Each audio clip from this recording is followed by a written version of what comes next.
नमस्कार, मैं हूँ शालिनी और आप देख रहे हैं BBN भव्य भारत न्यूज।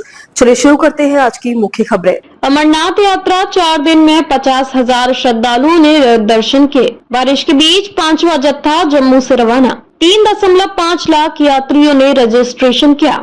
अमरनाथ यात्रा में इस वर्ष तीर्थ यात्रियों की बड़ी संख्या में बढ़ोतरी देखने को मिली है। यात्रा की शुरुआत 3 जुलाई से हुई थी और अब तक 4 दिनों में करीब 50,000 से अधिक श्रद्धालुओं ने पवित्र गुफा में स्थित हिम शिवलिंग के दर्शन किए हैं। रविवार को यात्रा के चौथे दिन 21,512 तीर्थ यात्री दर्शन के लिए पहुंचे, जो इस यात्रा के प्रति भक्तों की गहरी आस्था और विश्वास को दर्शाता है। इसी दिन जम्मू से अमरनाथ यात्रा का 5वां जत्था भी रवाना हुआ। इस जत्थे में कुल 7,502 श्रद्धालु शामिल थे, जिनमें 5,973 पुरुष, 1,197 महिलाएं, 34 बच्चे, 310 साधु एवं 16 साध्वियां थी। यह जत्था पहलगाम के नुनवान और बालटाल बेस कैंप के लिए निकला, जो दोनों मार्ग इस यात्रा में समांतर चल रहे हैं। इस बार यात्रा की अवधि 38 दिनों की निर्धारित की गई है और यात्रा का समापन रक्षाबंधन के दिन 9 अगस्त को होगा। पिछले साल की तुलना में इस बार यात्रा की अवधि कम है, क्योंकि पिछले साल यह यात्रा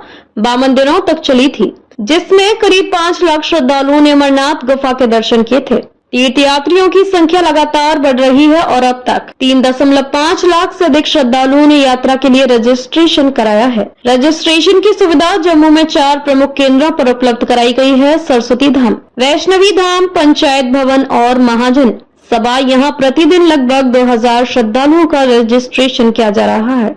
यात्रियों की सुरक्षा व्यवस्था बेहद कड़ी या सुव्यवस्थित की गई है। 581 सुरक्षा कंपनियां तैनात हैं, जिनमें केंद्रीय सशस्त्र बल जैसे CRPF, BSF, SSB, IBTP और CISF के जवान शामिल हैं। यात्रियों की सुरक्षा के मद्देनजर बालटाल से गुफा तक के मार्ग पर 2 किलोमीटर पर मेडिकल कैंप लगाए गए हैं। इसके अतिरिक्त रास्ते में कई गोदाम भी संचालित किए जा रहे हैं, जो आवश्यक सामग्री और आपातकालीन दवाइयों की उपलब्धता सुनिश्चित करते हैं। यहाँ मार्ग पर 4 स्टैंड बनाए गए हैं, जहाँ श्रद्धालु आराम कर सकते हैं। पैदल चलने वाले, घोड़े पर सवार होने वाले और पालकी में यात्रा करने वाले तीर्थ यात्रियों के लिए अलग अलग मार्ग भी निर्धारित किए गए हैं, ताकि यात्रा सहज और सुरक्षित बनी रहे। सुरक्षा की दृष्टि से हर 50 मीटर पर कम से कम एक जवान तैनात किया गया है। मुंबई से आए तीर्थ यात्री प्रसाद ठाकुर ने यात्रा की व्यवस्थाओं की प्रशंसा करते हुए बताया कि जिन लोगों का रजिस्ट्रेशन नहीं हुआ था, उनका भी जल्दी से जल्दी रजिस्ट्रेशन कर दिया गया है। उन्होंने बताया कि इस बार लगभग 70 से 80 हजार श्रद्धालुओं ने एक दिन में दर्शन कर लिए हैं।